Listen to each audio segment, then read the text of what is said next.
इस लड़की का नाम है सिया गोयल और ये महज 20 साल की है। वाह क्या मुस्कुराहट है। जिसने अपने होने वाले पति केतन अग्रवाल जो कि 600 करोड़ का मालिक था उसको इस लड़के के लिए मार डाला। ये पूरा केस सोनम रघुवंशी वाले केस से एकदम एग्जैक्ट मैच करता है। पूरे सोशल मीडिया पे सिया गोयल के चर्चे हो रहे हैं और कुछ लोग इस चीज को फेमिनिस्ट का नाम देकर सिया को सपोर्ट कर रहे हैं। तेजस्वी लोग हैं हमारे पास। तो चलिए शुरू करते हैं सिया का पोस्टमार्टम सेजल पवार के अंदाज में।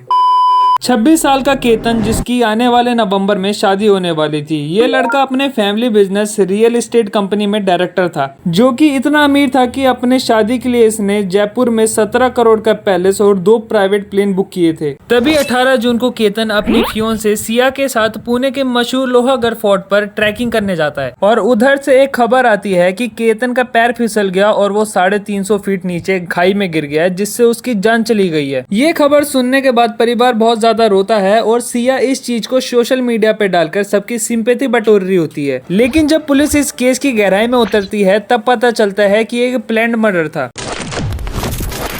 तो केतन एक वेल एजुकेटेड बंदा था। फरवरी 2026 में इन दोनों ने एंगेजमेंट भी कर ली थी और दोनों परिवार एक दूसरे को 35 साल से जानते थे। इसलिए परिवार वालों ने दोनों की शादी फिक्स कर दी, जिसके बाद केतन भी सिया को खुश रखने की कोशिश करता था। पर सिया का पहले ही एक बॉयफ्रेंड था चेतन चौधरी नाम का। बताओ इतना लड़का पैदा करी हूँ मैं। और इन दोनों का अफेयर बहुत लंबे समय से चल रहा था। आमतौर पर ऐसा होता है कि अगर आपको रिश्ता पसंद नहीं आया तो आप लड़के या लड़की वाले को मना कर सकते हो, पर परिवार वालों की बेइज्जती ना हो इसलिए सिया ने उनको ये बात बताई ही नहीं। और इस केस के बाद सिया ने अपने घर वालों का सर इतना ऊंचा कर दिया कि लोग उसको देख भी नहीं पा रहे हैं। अब से सारे लड़के शादी करने से पहले ये पूछेंगे, मेरे से पहले आपका लाइफ में कोई रहा है? शादी से पहले इनको प्री वेडिंग शूट करवानी थी, तो ये डिफरेंट लोकेशन देखते हैं और फाइनली बाली को सिलेक्ट कर लेते हैं। केतन फ्लाइट्स की टिकट निकलवा लेता है, सब कुछ प्लान कर लेता है, पर सिया के दिमाग में तो कुछ और ही चल रहा था। वास्ते के नहीं पता नहीं यार भाई।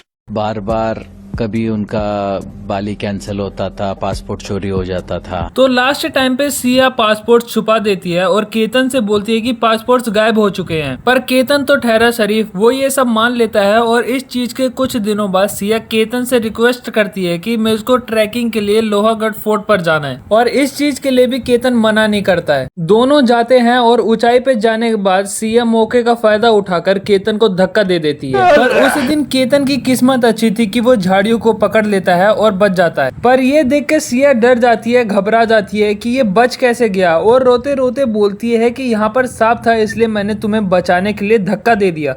कोई सेंस है इस बात की? उसने खुद ने उसको धक्का मारा, जिसकी वजह से केतन पीछे से लग गया और पीछे एक पेड़ था, पेड़ का सहारा लेके वो बच गया। पर ये लड़की यहीं पे नहीं रुकती। 19 जून को सिया का बर्थडे था, जिसके लिए केतन बहुत ज्यादा एक्साइटेड था, जिसके लिए उसने एक 40 रूम का लग्जरी रिजॉर्ट और एक ग्रैंड पार्टी प्लान करी हुई थी। पर 18 जून को सिया फिर से केतन से रिक्वेस्ट करती है कि मुझे उसी लोहागढ़ फोर्ट पर जाना है, और केतन इस चीज को मान भी जाता है क्योंकि अगले ही दिन उसका बर्थडे था। पर फैमिली वालों ने एकदम मना कर दिया और इनको ये सुनकर अजीब भी लग रहा था कि ये सब अभी तो गए थे, ये फिर क्यों जा रहे हैं। फिर सिया जैसे तैसे अपने सास को मनाती है और अपने फ्रेंड्स और होने वाले फियोंसे केतन के साथ लोहागढ़ फोर्ट पर निकल जाती है। 5 जून को भी जाना है, तो 5 जून के लिए हमने इनकार कर दिया कि जब 31 को जाके आए तो रोज रोज वहाँ क्या काम है। पर इस बार इन सब के साथ सिया का बॉयफ्रेंड भी जाता है। तोबा तोबा तोबा, थारा मूड खराब कर दिया। चेतन इन सब से पहले ही फोर्ट पर जाकर बैठा रहता है। सिया कुछ देर के लिए अपने फ्रेंड्स को खुद से दूर करती है और तुरंत ही अपने ड्राई फ्रूट वाले बॉयफ्रेंड को कॉल करके बुलाती है। और इस बार केतन की किस्मत साथ नहीं देती। जैसे ही केतन को नीचे गिराया जाता है, सिया जोर जोर से चिल्लाकर रोने लगती है, जिससे आसपास के लोग इकट्ठा हो जाते हैं और तुरंत ही पुलिस को फोन कर देते हैं। जिसके बाद पुलिस रेस्क्यू टीम लेकर आती है और 3 घंटे बाद केतन की बॉडी मिलती है। पर सिया बहुत ज्यादा रो रही होती है, इसलिए पुलिस झूठ बोल देती है कि वो एकदम ठीक है। और ये सुनकर सिया एकदम घबरा जाती है कि इस बार भी ये बच गया तो मेरा सच सबके सामने आ जाएगा। और यहीं से पुलिस को सिया पे शक होना शुरू हो जाता है। जिसके बाद सिया केतन के सारे रिचुअल्स में एकदम नॉर्मल दिखाई देती है कि जैसे कि कुछ हुआ ही नहीं। जिसके बाद पुलिस लोहागढ़ फोर्ट के सारे सीसीटीवी कैमरा चेक करती है। उधर उन्हें दिखता है कि एक हुडिड बंदा इन दोनों का बहुत देर से पीछा कर रहा है, जो कि और कोई नहीं सिया का बॉयफ्रेंड चेतन था। एक सीसीटीवी फुटेज मिलती है जहाँ पे सिया और चेतन एक कैफे के अंदर साथ में बैठे हुए हैं। जिसके बाद पुलिस सिया का फोन तुरंत ही ले लेती है और चेक करने पे पता चलता है कि चेतन ही सिया का बॉयफ्रेंड है।